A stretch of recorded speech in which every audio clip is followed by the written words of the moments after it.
Hey Joe, it's your buddy Keith, one of your favorite subscribers, here with Johnny Lang, and here he is has something to say. So take it away, Johnny.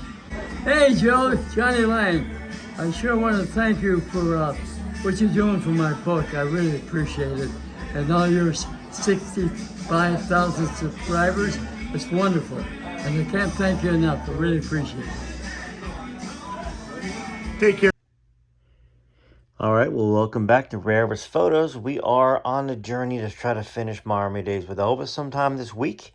We are definitely going to read some more chapters. This is written by Johnny Lang. This was one of Elvis's friends in Germany. He was actually on the ship over to Germany with Elvis and spent some time with him then. And then became Elvis Presley's running back on his football team over there in Germany, and went along and did some fun things with Elvis Presley, like the Ice Capades show that Elvis went to over there, and some more funny stories. That's why it's called Friendship, Football, and Follies. You can find this on Amazon. You'll find the link below. I don't make any money from that. That's Johnny. That would make money from this. I'm just reading the book for y'all and trying to help out a fellow friend, Elvis fan. Johnny is 92, 93 these days, and he was kind enough to send me the book. To Joe, best always, God bless, Johnny Lang. Keith Payuela is the one that coordinated the first conversation that I had with Johnny on the phone, and Johnny had a lot of funny little stories to tell, most of which are in this book and some that are not. So we're definitely going to get an interview with Johnny on this channel as well. But let's get to it. We are on page 27. This one's called Surprise Guests and Random Beauties. All right, let's get this book. I'm sorry, folks. Okay. With Elvis, you never knew what was going on or who might show up to meet him. One day, there was a beautiful woman, maybe 19 or 20. So I stopped in, said hello to her, and said, "Hey, babe, how you doing?" to Elvis. I went and sat down in the corner, and I didn't want to bother them, and she stayed maybe 10 or 15 minutes after I got there. I said, "Hey, El, who was that?" "She's pretty as a picture." He said, "Yeah, she's a princess of Iraq. Her father's a sheik, and she came here for an autograph." I said, "What's her name?" "Princess Irene or something," he said. "Boy, what a knockout." It's no big deal, Johnny." She left, but I'm thinking, wow, the princess of Iraq and her father's a sheik. People came from all over the world to get his autograph, but at that moment in time, I just happened to be there to see the interaction of him and actual royalty for about 15 minutes. I just sat there quietly playing records off over to the side, and I said to her, "It was awfully nice to meet you. That's just another experience that I had through him." Speaking of random beautiful women, on another occasion, Elvis was discussing with us his interest in a certain young and beautiful German actress. This young lady was a real bombshell who looked like Brigitte Bardot, another famous actress at the time. I don't recall her name, Ingrid something or another. Elvis, like the rest of us, loved Brigitte Bardot. So Elvis decides to meet this sweet 18-year-old actress.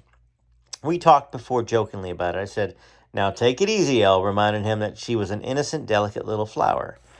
Yeah, he said, "We're just going for a walk." The next evening, I went looking for Elvis to see what was lined up with the boys, and as soon as I saw him, I said, "Hey, what happened last night with Ingrid?" He put his head down and sheepishly said, I couldn't help myself, Johnny." We all burst out laughing. While all this fun was going on, Elvis would remain in touch with a gal by the name of Anita Wood back home. Once again, as we were walking in the barracks, and he said, "Johnny, I got to make a phone call. Come with me." So I went with him. He said, "Stand outside the booth and keep a lookout." So I stood and watched outside the booth, and he was talking to Anita Wood back in the United States. He didn't want to be bothered because once people saw him, he'd be mobbed.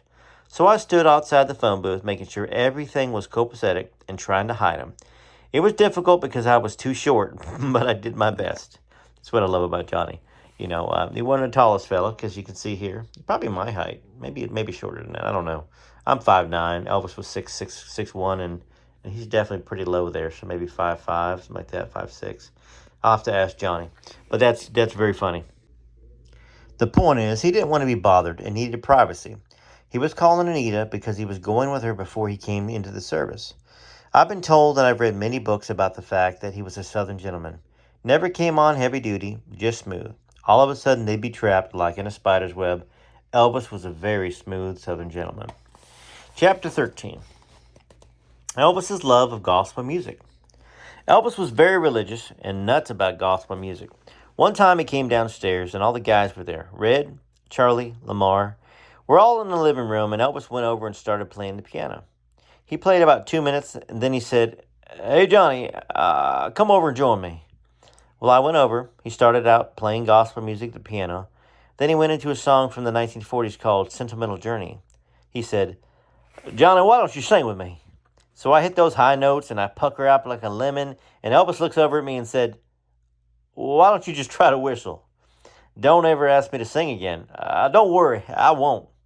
I love that. I was straining to hit those notes, and he was just as smooth as silk. Speaking of the gospel music, if any artist gets in one Hall of Fame, it's fantastic.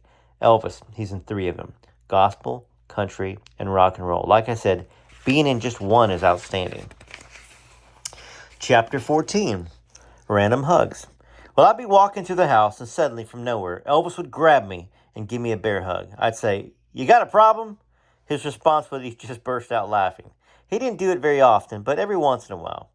I'd simply be walking by him, and I said he'd just grab me and hug him. He would crack up over my response because he would reply, "You're funny, Johnny." I got a kick out of his affectionate nature. I've always been that way too, and still am to this day. My kids can vouch for that, as having been on the receiving end of many public displays of enthusiasm, a hug, kisses over the years. That's really nice to see that part of Elvis, right? Chapter 15, Rip-Offs. One night, we went to a club in Frankfurt to see a show. When we got there, since most of us only made about $78 a month as usual, I had little or no money. Elvis often paid for everything with some sort of credit account he had set up, like the old put it on my tab scenario. I was watching our waiters, and they were charging them double for drinks, and I spotted that, so I was pissed off. I went to Elvis and said, "Hey, El, do you know they're charging you double for these drinks?" He said, "Johnny, I'm used to it. They do it all the time." I said, "Well, that's not right." "I know it's not, but what are you going to do?" We stayed there for the evening and watched the girls in Frankfurt perform in some nightclub. As the show was ending, I said to him, "I've got to get back to the barracks. You got any money so I can get a cab?" He said, "I don't have any money. Go ask Red." Red hasn't got any money. Finally, I got $5 off of somebody and took a cab back to the base. Unlike some of those guys, I had to leave because I had to get back before midnight. I didn't have an overnight pass all the time, just every once in a while. And for a guy who paid for everything, it's funny, he never carried money on him. 16. Being Elvis has benefits. One very cold December night, or it may have been January, we're in the barracks and Elvis said, "We're going to the show, Johnny. Go outside, try hitchhiking, and see if you can get us a ride." Well, it was colder than the North Pole, so I said, "Thanks a lot. I'll do the best I can." He said, "Well, don't worry about it. I'll time you." Well, I'm out there for 15 minutes in the middle of winter, freezing my ass off, trying to get a ride to the show. I came back in to get warm, and he said, "What happened?" I said, "I can't get a ride." "No problem. Time me." He goes out there, puts his thumbs up. After 5 minutes, I heard the driver of the Jeep shout, "Elvis!" Elvis said, "Yeah, I'm looking for a ride." "No problem. Hop in." Elvis said, "Wait a minute. I got to bring my friends." 5 minutes, and he had a ride. He said to me, "What did I tell you, Johnny?" Talk about making a guy humble. On the other hand, as I've said before, there have been many benefits to hanging out with this guy. It was Christmas Eve, 1959, and I was on my way to see Elvis. I would usually stop at the local bar on the way, where I'd often strike up a conversation with any of the young ladies I'd meet. I'd never tell the women I knew Elvis. On occasion, I'd pick up a woman after spending some evening talking with her, and then we would leave. I'd never tell her where we're going. I'd simply say to her, "I'm going to see a friend. Would you like that? Would you want to go?" And we'd hang out at the house for a bit. Elvis would eventually walk down the stairs, and the girls' jaws would drop. They'd be mesmerized, and I'd always get a kick out of it. Well, that's kind of nice. That just kind of shows the character of who Johnny Lang was, that he didn't use Elvis to get girls. Now, he treated them to a visit of Elvis if they were just good to hang out with him and come along to some random friend's house. It's very cool, Johnny. I appreciate reading that. Chapter 17, Jailhouse Rock. That guy can't act or sing. Once we were in the Army-based movie theater watching either Jailhouse Rock or King Creole. I don't recall which movie it was, as it was over 60 years ago. We had to sneak in after the lights went down to avoid the usual mob of fans. We told the manager ahead of time so he would quietly usher us in. He sat us in the front row and we watched the movie. I was sitting next to Elvis. We were also with Rex Mansfield, Wes Daniels, and 4 or 5 other guys. Talk about a strange feeling. As I was sitting there watching the movie, the guy sitting next to me is Elvis, telling me all about the women in the movie and the people he acted with. Just a strange feeling. Back then, Elvis had this thing. If he tapped you on the forehead, you had to do something funny or outrageous. During the movie, he tapped me on the forehead. Well, I threw my popcorn up in the air, and everyone behind us yelled, what the hell's going on? Elvis is laughing his ass off meanwhile. The people in the theater are really pissed.